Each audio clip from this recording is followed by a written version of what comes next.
All right, everyone, we just finished recording this pod and we wanted to come back and give a little bit of an intro because I feel so many different emotions. And here's why. The stakes of this are super, super, super high. Yeah, we're talking about what's going on with robots in the real world. So robots that are being used, we have specific examples of really cool businesses that are doing robots for lawn care, restaurants, all different types of things. But then we go over the Elon Musk versus Sam Altman lawsuit. What is this lawsuit between two of the power players of Silicon Valley? And what's our take on it, which might surprise you, as well as some of the nuance, the marketing and PR that's going on here. We kind of call it out. This is actually, we have fun while doing it, but this is actually really, really important in my opinion. Listen to the entire thing, and you have to listen to the first half to build up the story and the stakes for the second half. Trust me, you're going to understand exactly what I'm talking about when you get through the whole thing. Yeah. So enjoy it. I feel like I can rule the world. I know I could be what I want to. I put my all in it like no days off. On the road, all right, what up, Sam? Hey, what's going on? Sam, I got to tell you something. When it comes to kissing, eating ice cream before bed, or business, timing is everything, my friend. And I think that timing is important in all aspects of business. And in technology, there's a moment happening right now. I can feel it. It's like when you hit your funny bone and your whole arm gets hot. I can feel it right now. Shit's about to change. Robots are going wild. I got to talk to you about robots. And they've been around for a minute, but now it actually feels like it's a reality. Exactly. So right now, a lot of people are talking about Tesla because Elon Musk came out and he said the future of Tesla is this humanoid robot. And I forgot what they call him, like Optimus or some shit like that. So it's like, he's like, hey, we got this robot that can walk around, pick up stuff, do tasks. It's going to change the workforce. And your boy, Brad Adcock, he's got a company called Figure, which you're an investor in. They have their robot. And I think they just raised like $1 billion or something, right? Like last week? I think they raised $600 million at a $2.5 or $3 billion valuation, I think. Nice little investment there for you. I know. I was in on the first round. I doubled down and did on this round. Is this going to be my Mona Lisa? Is this going to be my big win? Well, it could have been anybody's because you had him come on the podcast and tell the world what he was doing. So good on you. Multi-billion dollars valuation right now. So that's a big deal. And people are really excited about that. I think there's these stats that say if basically labor is 50% of the GDP. The labor market is a 10 times bigger market than transportation, which makes sense why Elon is like, hey, forget cars. It's all about these robots. We're an AI company. We're doing robots. He is very good at repositioning and reimagining the vision of the company over and over and over again, right? It went from affordable electric cars to self-driving autonomous vehicles, robo-taxis that will just drive people everywhere. Your car will become an appreciating asset instead of a depreciating asset. And then now it's not even about cars, it's about AI robots, and that's the future. But I want to tell you about something that's less fancy than that because I think it's going to come first. And that is single-purpose robots, aka Roombas on steroids. And Roombas on steroids, the Roomba it's a single-purpose little vacuum robot that just goes around your house. But it's in the wild today. It actually works. It's actually useful for people.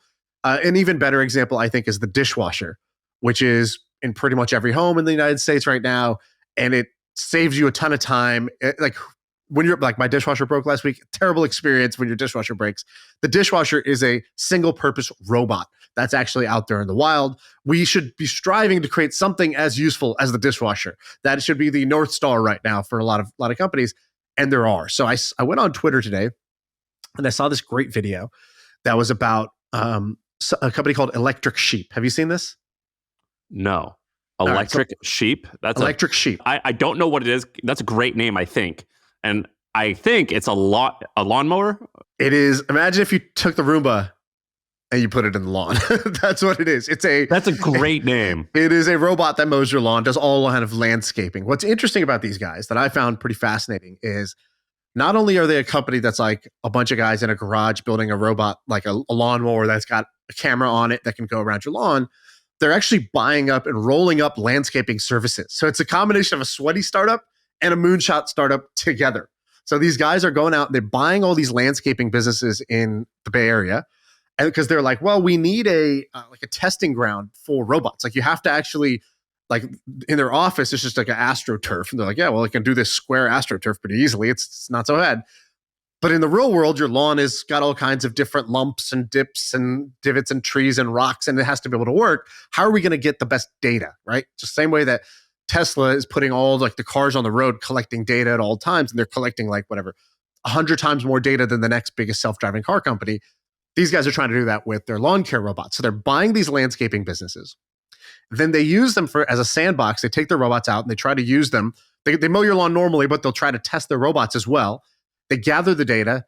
And then over time, they're like, well, we're buying these landscaping businesses at one valuation.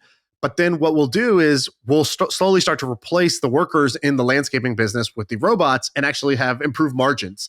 And so we're going to it's like a private equity play as well. And so I thought that was a pretty fascinating approach that I hadn't heard before. I can't decide if that's just overkill. Like maybe that's not actually necessary to do two hard things at once. But I did find it very interesting. What do you think of that strategy? I'm looking at their website. All right. So it's slick.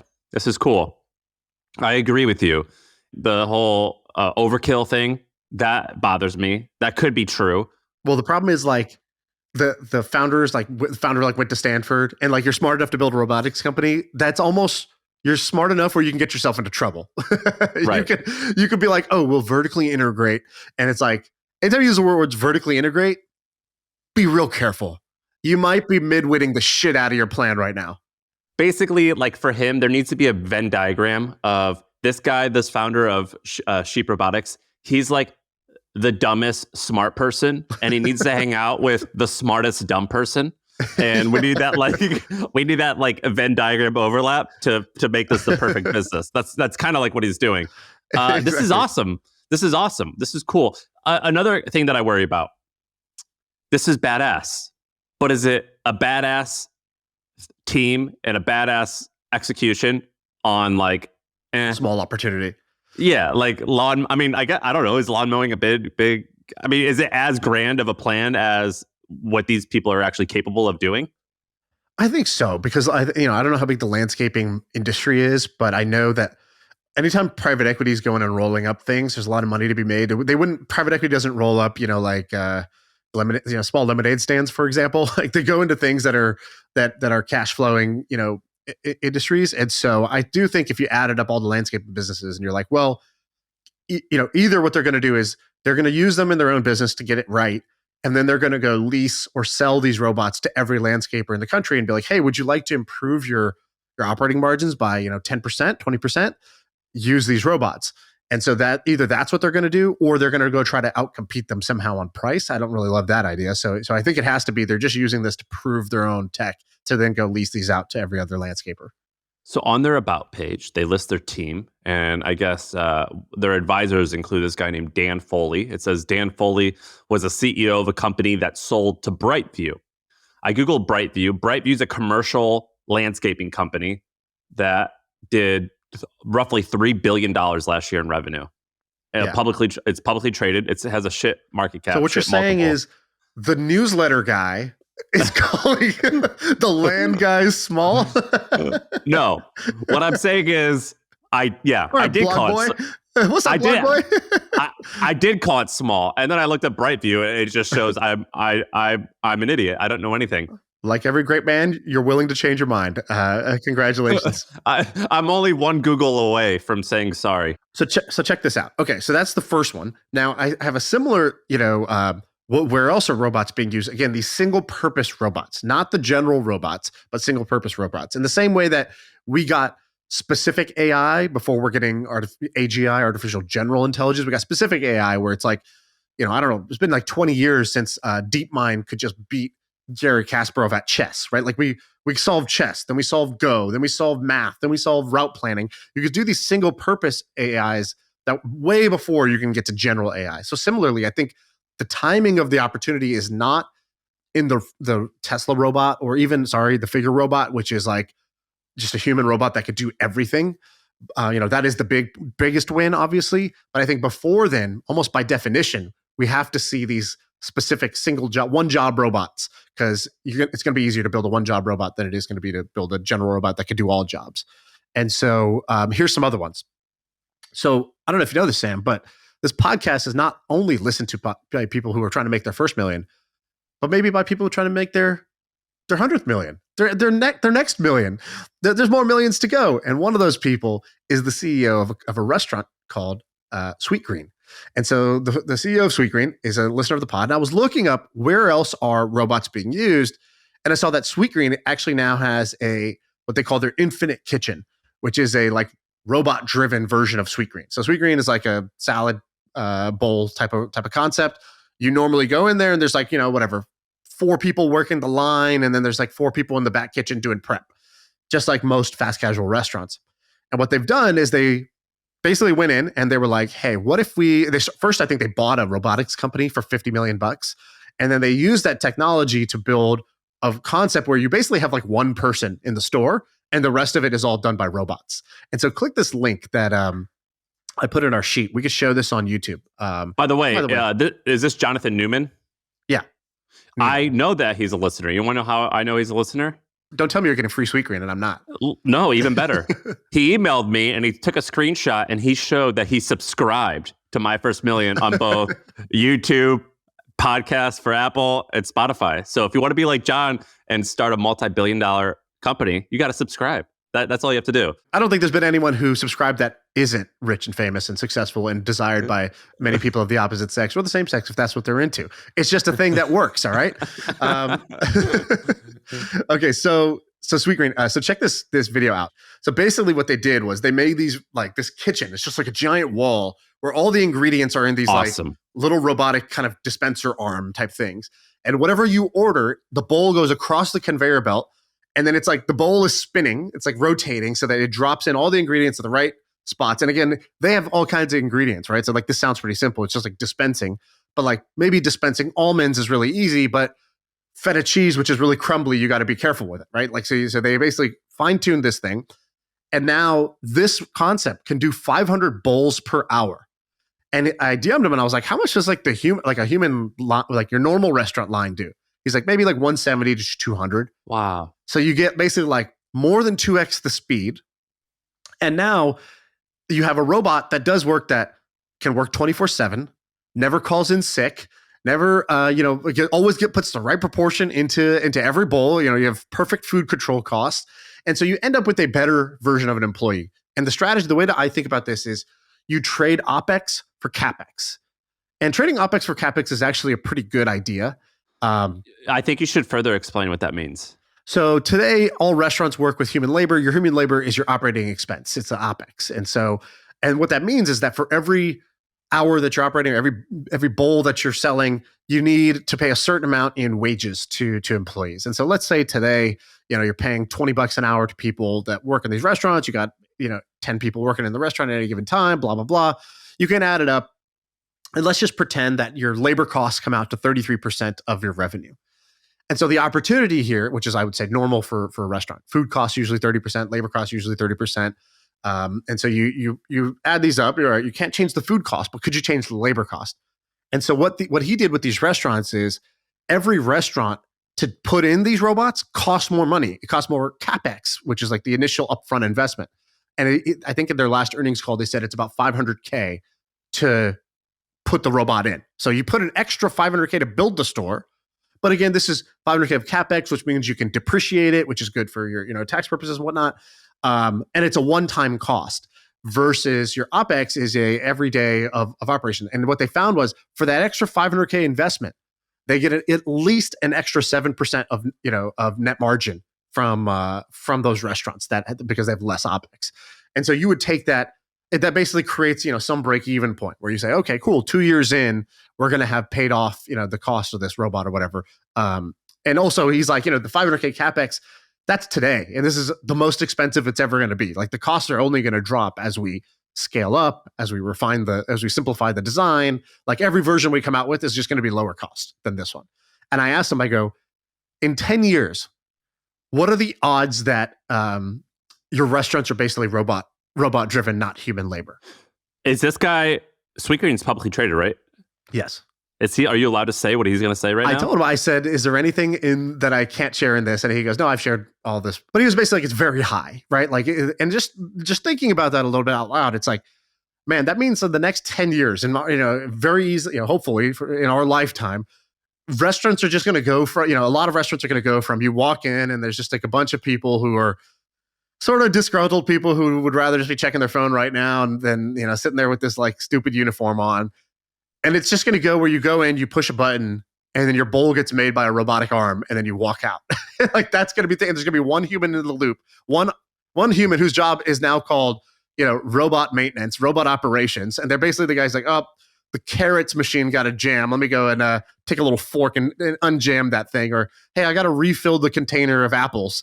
And so what these guys do with the Sweetgreen restaurant is the humans are all in the back doing the fresh prep of ingredients, and then the robots are serving the customers. And that's how they split it today. So you and I are fairly optimistic. We try to see the bright side of most things. You in particular do that.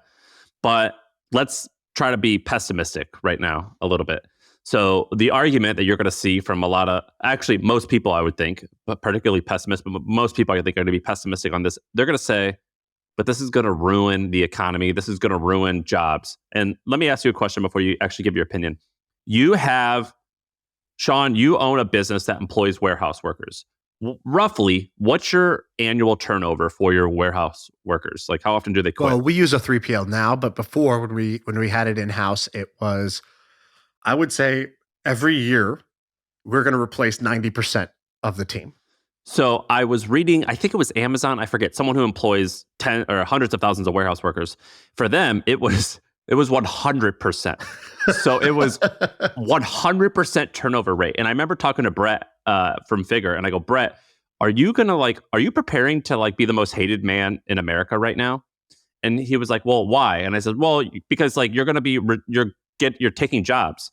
And he was like, well, I'm not actually taking jobs. In fact, there's all these warehouses that no one's going to work there. They just literally cannot convince people to work there, whether they can't afford it or if it's just people aren't interested in that type of work. And then he goes, plus the average turnover on a lot of warehouses, it is 100%. So they just can't keep people in these jobs for a long time. And so my question to you is, are you pessimistic at all of what's going to happen in 15 years, 20 years? My first job, I was a laborer and then a dishwasher. I think you probably have done similar things like that. What's going to happen? My first business was a restaurant business. I was the guy chopping tuna and doing all that stuff in the back, doing dishes, every night.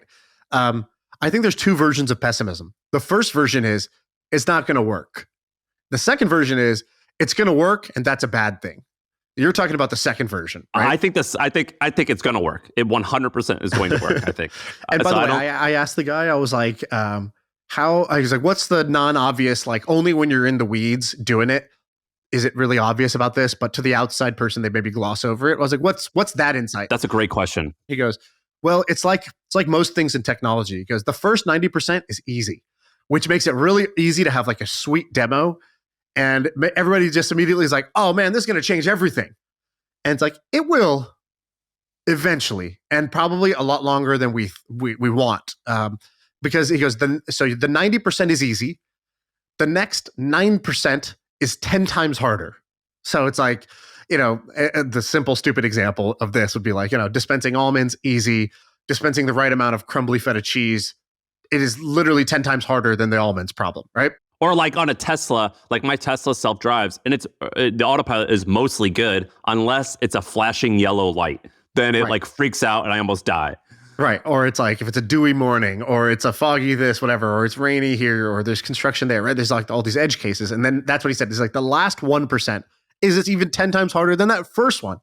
And he's so with self-driving cars, the problem is nobody wants a 99% good self-driving car, even if that's actually 5 times better than a human.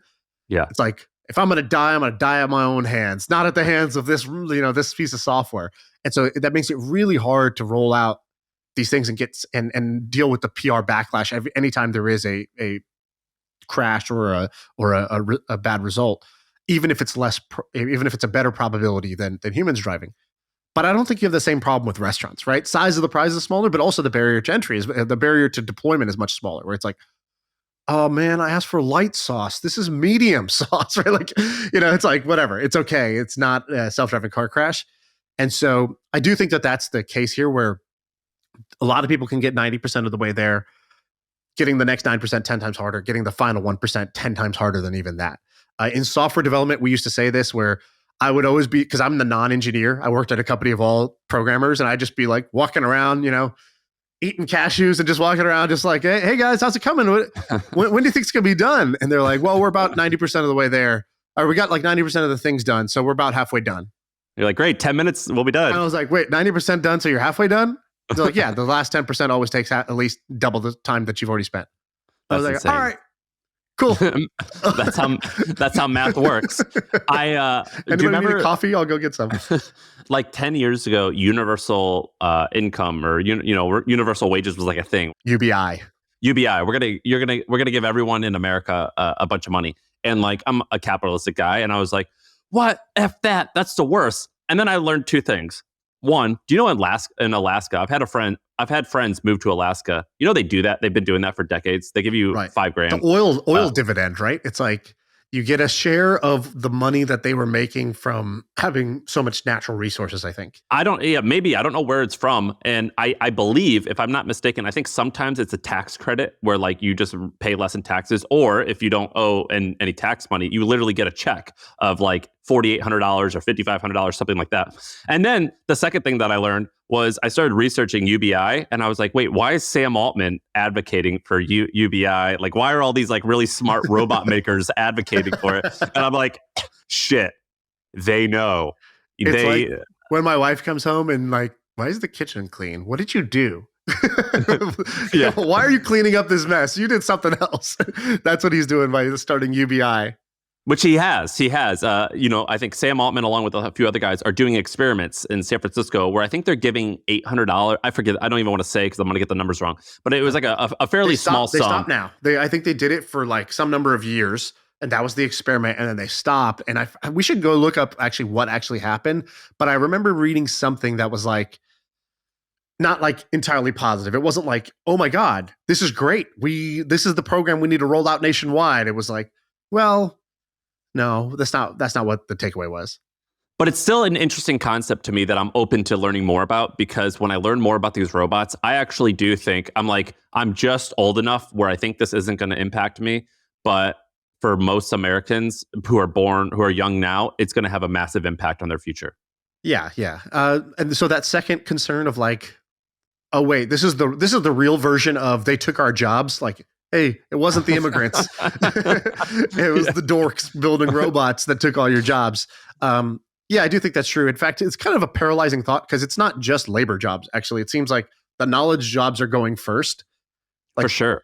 Every 2 weeks, it's like, oh, video editor's out of a job. Oh, Photoshop, useless skill now. Okay, well, lawyers, don't need them. Right? It's like clearly the breadcrumb starts to get laid where you're like, okay, today they haven't replaced all these.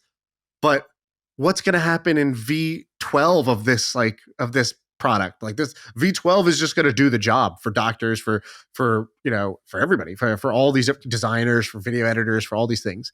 And so it's kind of a paralyzing thought. And it reminds me, they did this interview with Elon Musk, and he was like, they're like, you're really worried about AI, right? And he's like, yeah, I'm extremely concerned about AI. It stresses me out. I lose sleep over AI. And they were like, so why are you working on AI then? Why are you developing it?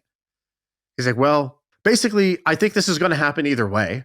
It is inevitable. My mind told me that. He goes, and then I just had to decide, do I want to see the AI apocalypse in my lifetime, or do I want to die and then not get to witness it? He's like, I decided I'd like to witness it.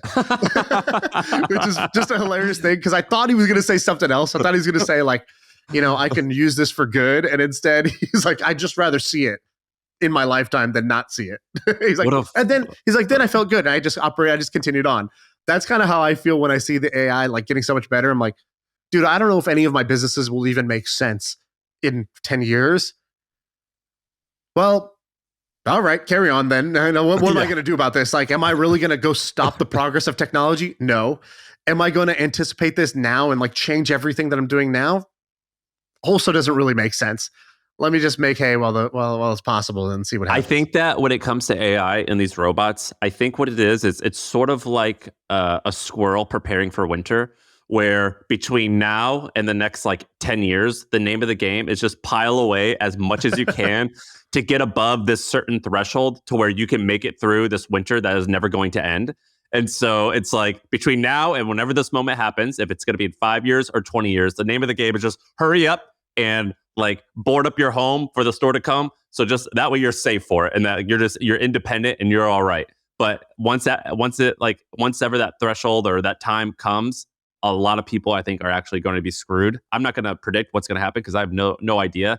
But I just think that between now and then, the name of the game is just to make as much money, set up your life in such a way where you can pile away all these nuts and you're just good for the winter. That's like basically how I've been living. I don't know what the right mindset is. I think that's for right or wrong. That's also my mindset. Is just like get it while it's hot. Get it while it's hot. Do good while the getting's good, right? And it's like, well, but I also am not like blinders on about this stuff. In fact, one of the name of my original holding company was Inevitable Outcomes, and I was like, well, why don't I just figure out what is inevitably going to happen and then go invest in that, because that's just a better thing to work backwards from. If you realize that something is inevitable, that's way different than speculating of like, well, maybe this could be the case.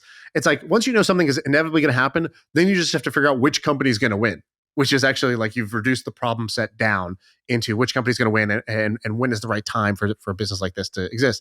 I started this episode talking about timing because I think that these single purpose robots is going to be the big winners in the next cycle here, where like you have the knowledge work, like LLMs, ChatGPT type of stuff. But then I think you're going to see these specific robots. I think both of those are going to be really, really successful. What you're not going to see is I think the human and robot, I think it has to be further out than this. That's just my opinion. You know, there's also other versions of this. So we talked about the Sweet Green one. You know, the founder of Chipotle has a new restaurant concept that's all robotic first. What is it? And by the way, one other insight the Sweet Green guy said, he goes, the key is not to retrofit the restaurant. He goes, what everybody tries to do is they have their existing restaurant, then they try to install a robotic arm that can try to use the existing restaurant layout because it's cheaper, right, to not rebuild a restaurant. And his quote was, everybody's trying to retrofit. I'm different. I'm willing to blow the whole thing up. Quote, I'm willing to blow the whole thing up. And he was basically saying, like, we just thought through from first principles. If this was a restaurant that was not going to have humans working on the line, it was going to have robots, how would you design every part of this restaurant? And then let's build those. And so they did 2 this year. They're up and running. And now they're doing like 10 more to scale this up. What's it called and what do they serve? So is it called Colonel? So now, what's his name? Steve Ells. Steve Ells, the guy who created Chipotle, he's got a new one called Colonel. And Colonel is basically like some kind of like vegan bowl type of concept. And so you can see videos of it where it's basically like dispensing stuff into a bowl and then it's like shaking. There's like an arm that's just shaking the bowl just to mix it for you. It's pretty hilarious. The crossover of vegans and apocalyptic AI. Like AI people, that Venn diagram I don't think is going to cross over nicely.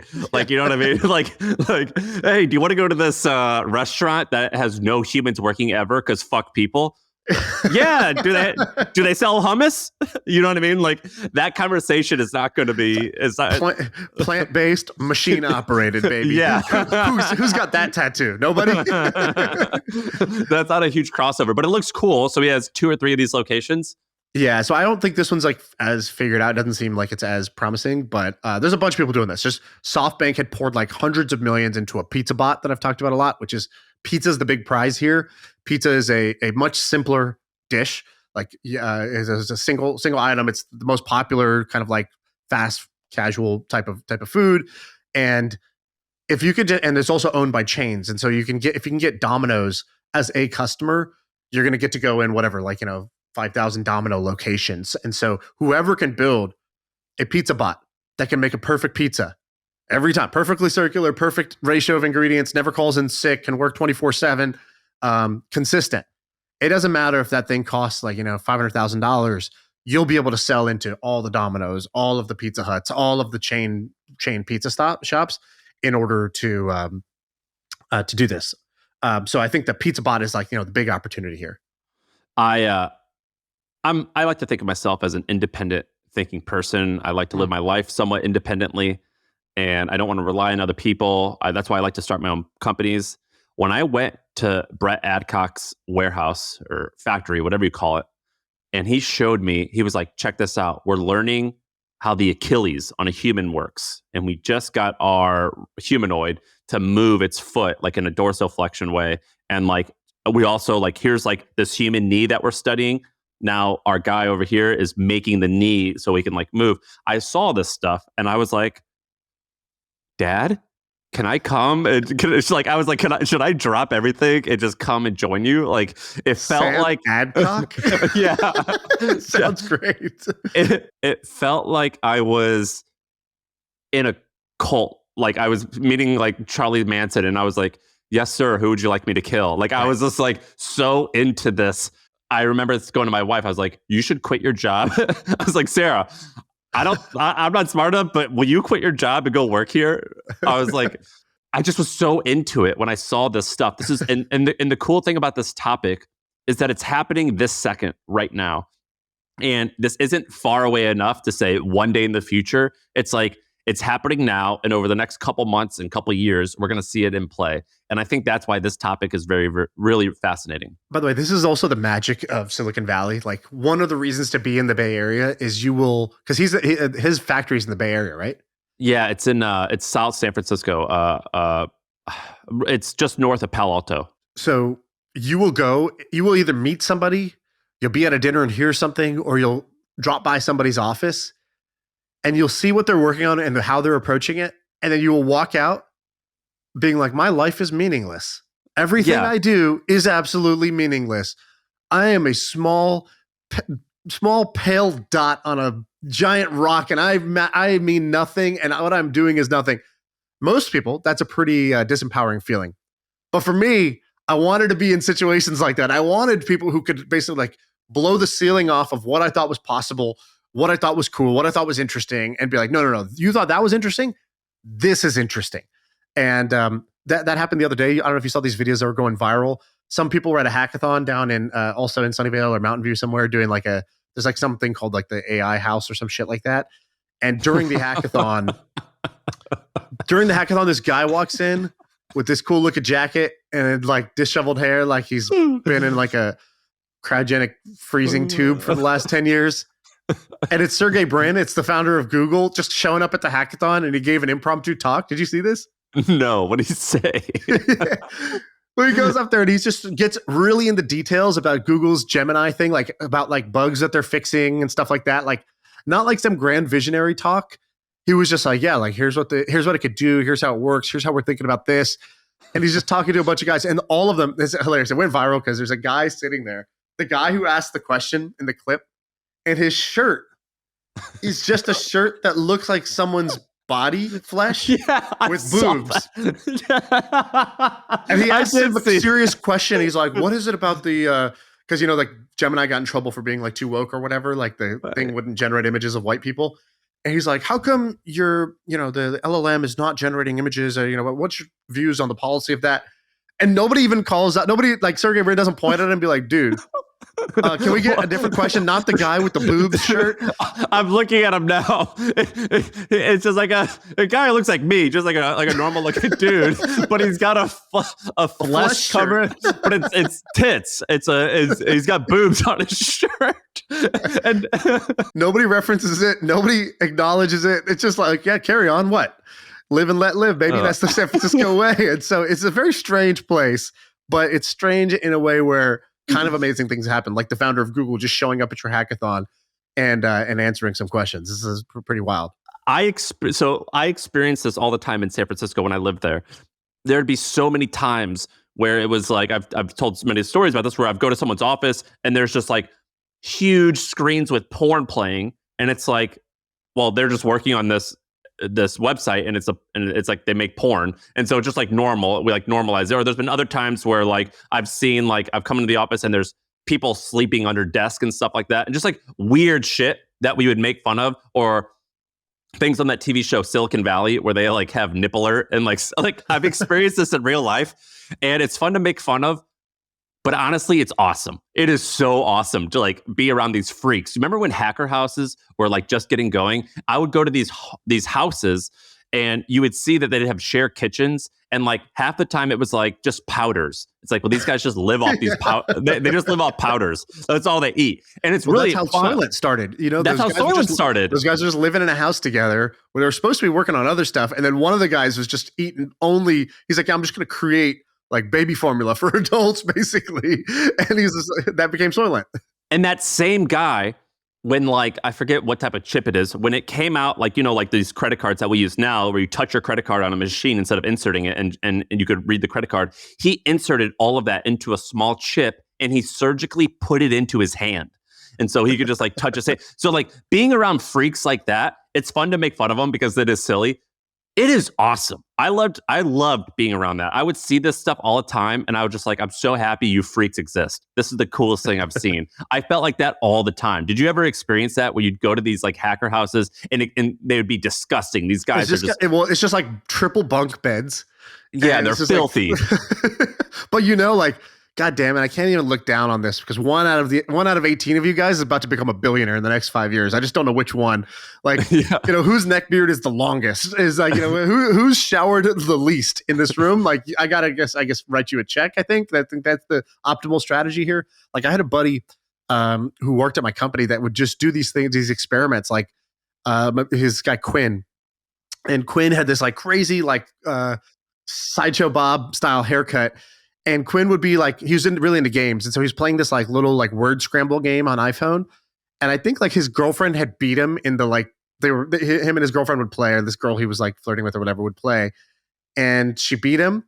And so he stayed up all night programming a robotic finger and a camera to like solve this like word scramble thing so that he would never lose again.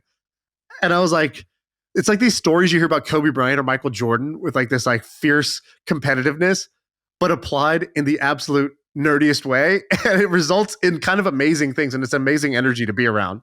I've been around a bunch of those people and I love it. And it always makes me feel like the first feeling what I felt is you're stupid. That's stupid. And then it's like, oh, I'm stupid. You're better than me. And this is awesome. I feel like that on a regular basis when I would go around these weirdos and I love them. So we got to also talk about this lawsuit. So Elon Musk sued Sam Altman. And there's a good analysis out there about this lawsuit, but I want to point out a couple of things.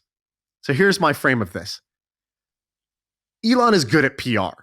He's not just good at engineering. He's not just good at business. He's not just a technologist. He's also kind of a master of PR. And I should have known this because Tesla basically spends nothing on TV commercials. Every other car company spends like billions of dollars on, like all other car companies in total will spend like over $1 billion on marketing, whereas Tesla runs no commercials.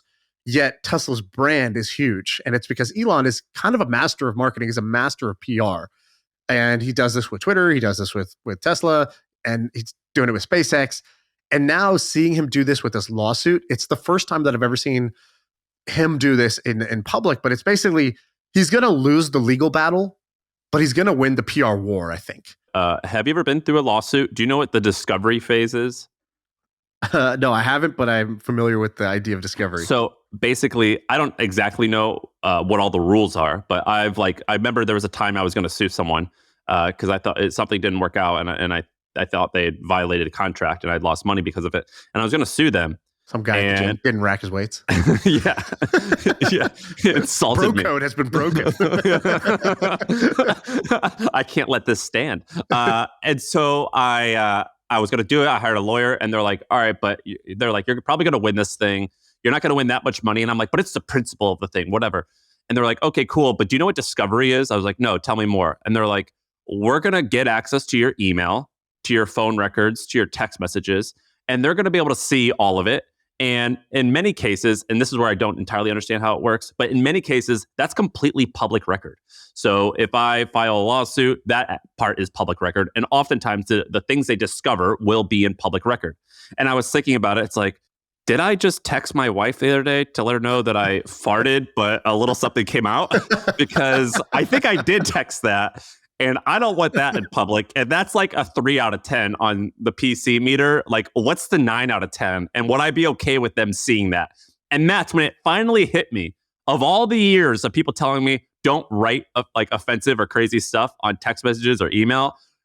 That's why. It's because I just didn't want that embarrassing stuff to be seen. So I didn't end up going through with it just for that reason. And so in this lawsuit, we're going to see all types of private conversations that these people have. I think Elon doesn't give a shit, but I think the average Joe would, including me.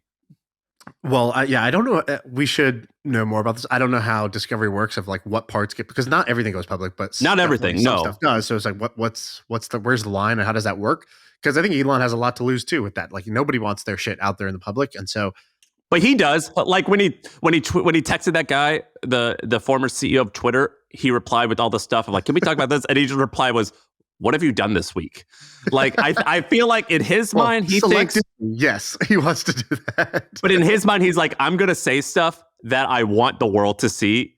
You know what I mean? Right. It's like all part of the game to him. In this lawsuit, there's actually some stuff that's in there that I found pretty interesting. So can I just like tell you what I thought was interesting in this? So so it starts off basically, the whole lawsuit starts off the document, and it says, well, humans have transitioned from a labor economy to a knowledge-based economy.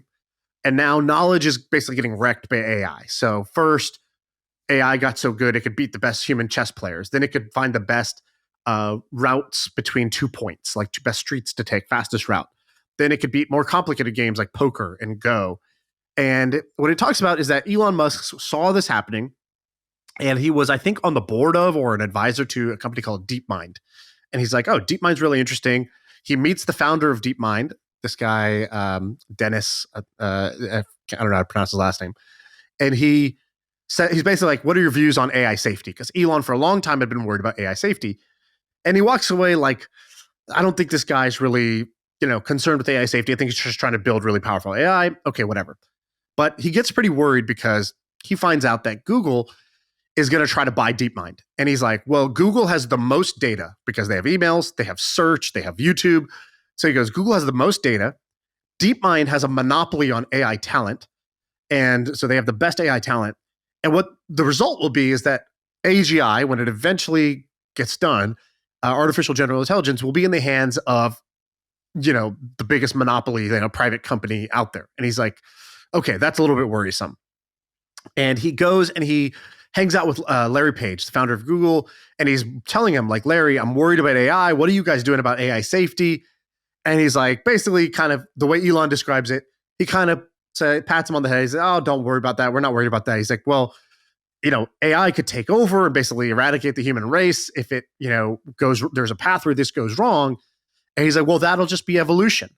And he's like, don't be such a speciest, Elon. And he's like, speciest? He's like, yeah, you're favoring the human species. Oh he's my like, God. Yeah, I'm pro-human. And so he gets really pissed about this. And he says that this is when he stopped talking to the CEO of Google. So after that, that's like the trigger, according to Elon. And again, I think a lot of this is Elon crafting a narrative. I'm not sure. I'm not saying that these things didn't happen, but I think he's very good at creating an origin story and creating a bad guy and then pitting himself, oh, what do you know, as the hero. And so here he goes. So now what he does is he teams up with Sam Altman. So Sam Altman, who's the CEO of OpenAI, in 2015 wrote the following. He goes, the development of super machine intelligence, at the time that's what he's calling it, SMI, super machine intelligence, is probably the greatest threat to the continued existence of humanity. There are other threats, but they are unlikely to destroy every human in the universe the way SMI could. What a great opening sentence. Yeah. All right. Continue, Sam. So Sam is worried about this. Elon's worried about this. They get together because, then there's the trigger. Google's buying DeepMind. I didn't know this. In the lawsuit, it shows that Elon then went to the PayPal co-founder, this guy, Luke Nosek, and tried to quickly emergency raise $500 million to buy DeepMind instead of Google, just to keep it out of the hands of Google. And he fails. He can't pull the deal together in the last minutes. DeepMind gets bought by Google, and now Elon's really worried.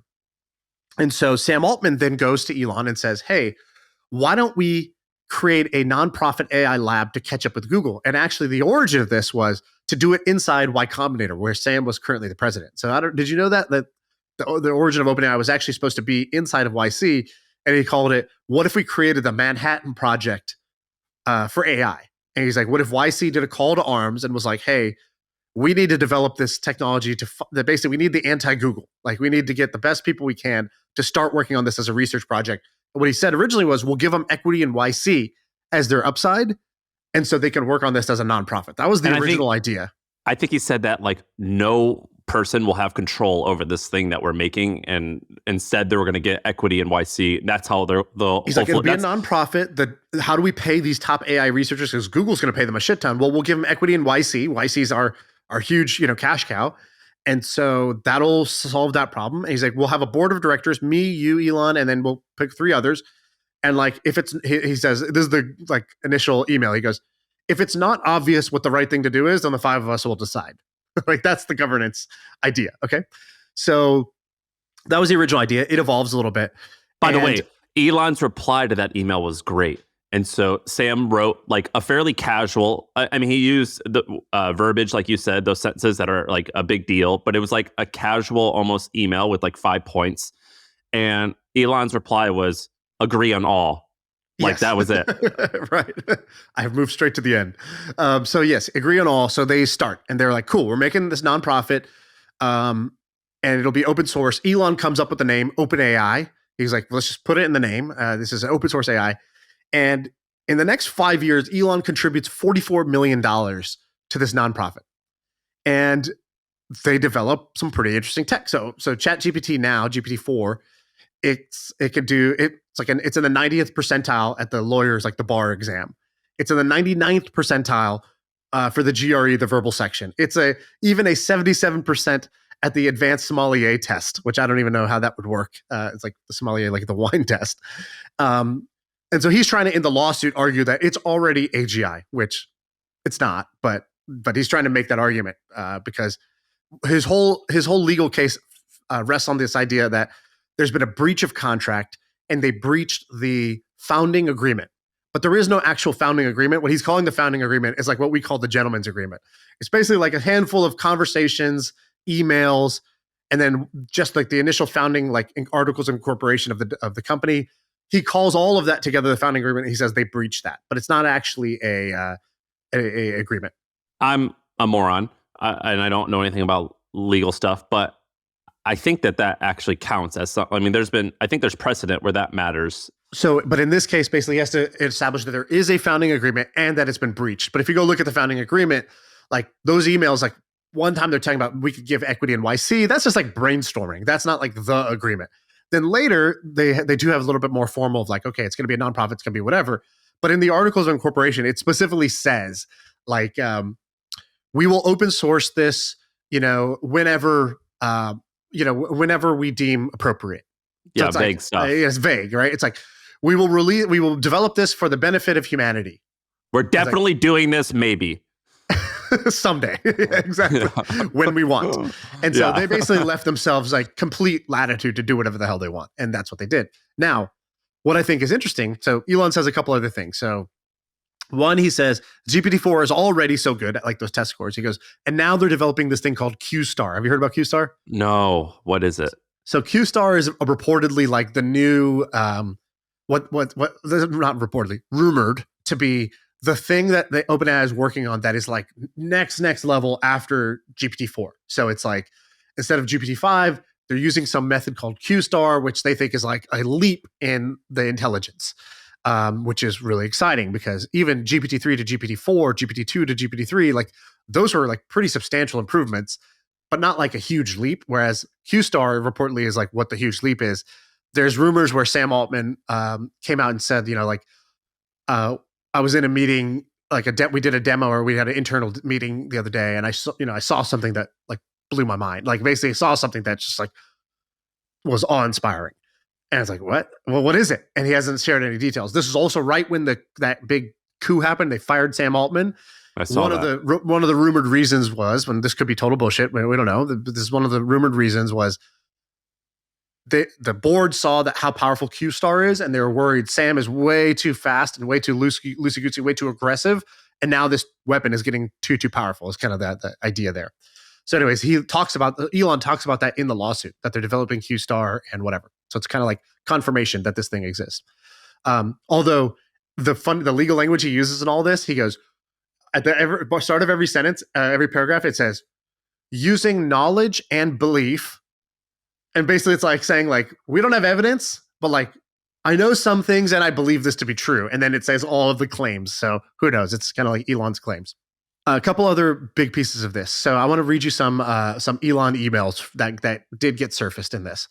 So one of the key things that happened early on was they had this dinner. And at the dinner, it's Sam Altman, it's Greg Brockman, it's Elon, and then it's this guy, Ilya. Ilya was the one of the leading deep learning researchers at Google. And he became the chief scientist of OpenAI. The big turning point was Elon recruited Ilya away from Google to OpenAI. This is when Larry Page stopped talking to him because he was so pissed that you recruited my like top guy and you declared war basically. And recruiting him was like a Herculean effort, basically getting him to leave Google, and Google was offering him like a blank check. This is a fucking movie. And exactly, this will be a movie for sure. So then Google starts offering all of their talent like crazy lavish offers. They just up the ante like crazy. They're like, we're going to price anyone out of this market. How much do you know? Millions of dollars per employee minimum. For some people, $10, $15 million a pay package annual. And so it was like, okay, well, Sam and Greg email Elon saying, hey, it's getting really hard to recruit. We have to think of a strategy here. Google is doing this. Elon replies, he goes, we need to do what it takes to get top talent. Let's go higher. If at some point we have to revisit what our current people are getting paid, that's fine. Either we get the best people in the world or we will get whipped by DeepMind. Whatever it takes to bring on the ace talent is fine by me. DeepMind is causing me extreme mental stress. If they win, it will be really bad news with their one mind to rule the world philosophy. They are obviously making major progress, and they should, given the talent level of talent over there. And so he basically gives them the green light, like, I'll keep funding more, go get the best talent. And so in 2016, he gives them $15 million. In 2017, he gives them $20 million. In that 5-year period, he gives them $44 million in total. Now, the problem is, Elon, the biggest backer and the original backer, says he doesn't own anything in OpenAI, the for-profit company. And this is the strongest part of his case. Here's what he says. He goes, how is it that you can create a nonprofit company that is supposed to be nonprofit and open source, raise millions of dollars from people? You take $50 million from me, you hire the best people in the world, and you write down that this is your charter, and then you end up a closed source, maximum for-profit company owned by the most valuable company in the world, Microsoft, owned 49% by them. How is that possible? And he's like, two things. He goes, if it is possible to create a nonprofit, hire people, and basically fund all of the research on, basically like in a tax donation way, where you, for every dollar you're putting in, you get 50-cent rebate back from the government. He's like, if that's possible, and then you could just flip to a for-profit when you make breakthrough technology, why is everybody not doing that? Why is that not just the default for every single technology company in the world? Either it's illegal or everybody should be doing it. It can only be one of those two things. And I love this argument from Elon. I think this is a tremendous argument.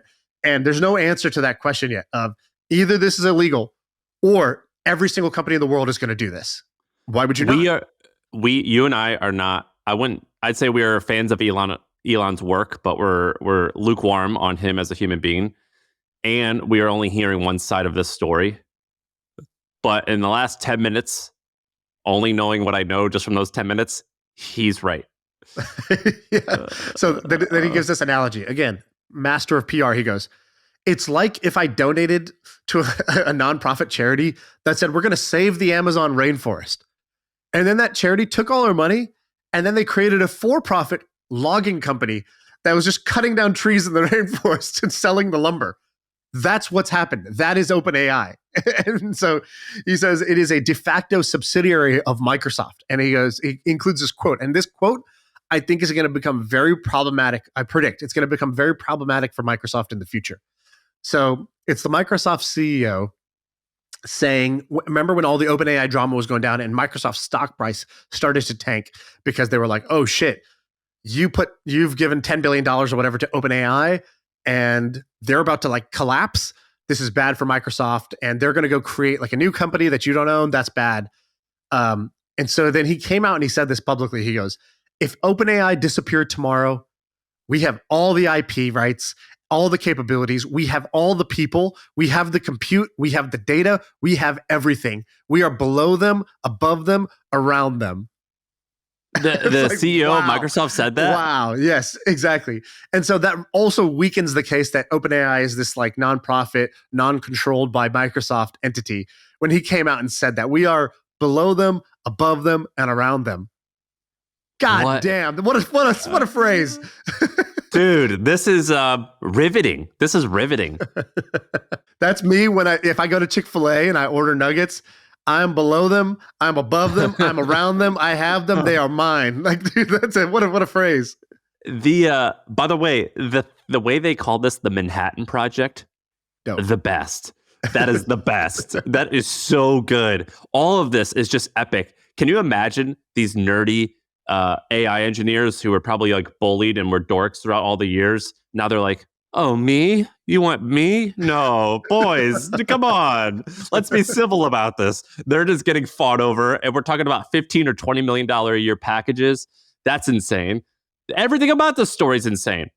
You're right. But this needs to be a movie. If you're making the movie or you want to make the movie of this, get in touch with me. Let's create the movie of this. This is going to be like the Social Network movie all over again. An epic photo collage or something like that would also suffice too. Like just like some neat photos with captions that tells a story. I'm into that. I want to leave it with this. So Dharmesh is the founder of HubSpot, and you and I have talked to him a bit. He's on this podcast all the time. He's doing this thing on AI that I want him to come talk about. Hopefully he will. He told me something that I tell myself all the time when thinking about this, which was basically Dharmesh is super into AI. He goes to a lot of conferences on it, like insider conferences. I would think that he has a good grasp of it. He has said, it's not probably going to be as good or as bad as you think it's going to be. And him saying that in a calm, like fatherly voice to me, that's like been the one thing that I've been thinking about of like Sam Altman. I think he's a great guy and I love Sam. I don't know him, but just as like a fan of his. I think that all these guys in this game are also brilliant marketers and brilliant business people and brilliant at the skill of programming and making this stuff. But I also think that they're brilliant at PR and marketing. And I have to remind myself constantly that it could be good, it could be bad. It's probably going to be right in the middle, though, of what the reality is going to be in the middle. And these guys are just excellent at telling their story. Do you agree? Yeah, and we should say, Elon is creating a direct competitor to OpenAI, right? Like Grok, he has XAI, which is like his AI company. It's his AI competitor to OpenAI, and he has Grok, which is the competitor to ChatGPT. That's like the product name. So he obviously has interests in this, and I think one thing that's clear out of this is it's definitely mission driven, like. In the same way that I used to think when it was like, oh, Jeff Bezos is doing a rocket company. It's like, oh, is this just like a giant dick measuring contest between like billionaires? Like just the last level of the game is you say, I win Earth. Okay, let me go win Mars now, right? Like that's kind of what it seemed like was, oh, I'm going to build a bigger rocket than you. But then you read that like even 25 years ago, Bezos was like really obsessed with the idea of space travel and has been a giant fanatic about it and been trying to donate to it and trying to advance the cause in that. And that now, like, even with these companies, he's in all the engineering meetings, the planning meetings every week. It's like, oh, okay, this wasn't what I thought it was. In the same way. By the way, it could be that, and that's okay. It could be mission driven and ego driven and profit driven. And that is okay to have all those things too. That's a better way of putting it. Yeah. Like most things, it's accelerating because of multiple causes, there's multiple things, multiple tailwinds pushing it. But I would say like the hater in me wanted to discredit it, but the realist in me, when I go back and read old interviews or watch old videos before Amazon was super successful, it becomes clear that actually it was a deep interest. So similarly here, even though I think it's part of it is he's trying to bog OpenAI down with a lawsuit and spin the PR battle in his favor, and he has a direct competitor, it's clear that OpenAI would not have existed and would not have been successful had he not genuinely had this fear and concern and belief about what needs to happen with AI long time ago. So, I think that comes out very true in this. There's a paper trail of evidence. What a fucking pod. I feel amped and scared, excited, nervous. I feel all types of emotions. Great job. It's like a great first date. It's like, right? Aren't you supposed to like trigger like adrenaline or like the fight or flight response in people? And that's like what bonds you. I feel like that just happened to us. Yeah, except my version of that was like on our first date, we went on a motorcycle, but now we're talking about like the world maybe ending in 20 years. Good job. This is you did a good job. I've got a court. I got a court case to tell you about. Dinner? No, we're not doing dinner. Okay. So you made it this far to folks listening. Go to the YouTube and tell us in the comments. Do you actually think this is going to be horrible? Do you think it's going to be great, or is it what Dharmesh said, where it's somewhere in the middle, where it's not going to be as good or bad as we think? But Shaan, bravo, you did a good job. This was a good pod, and we'll end it there. That's the pod. I feel like I can rule the world. I know I could be what I want to. I put my all in it like no days off. On the road, let's travel, never looking back.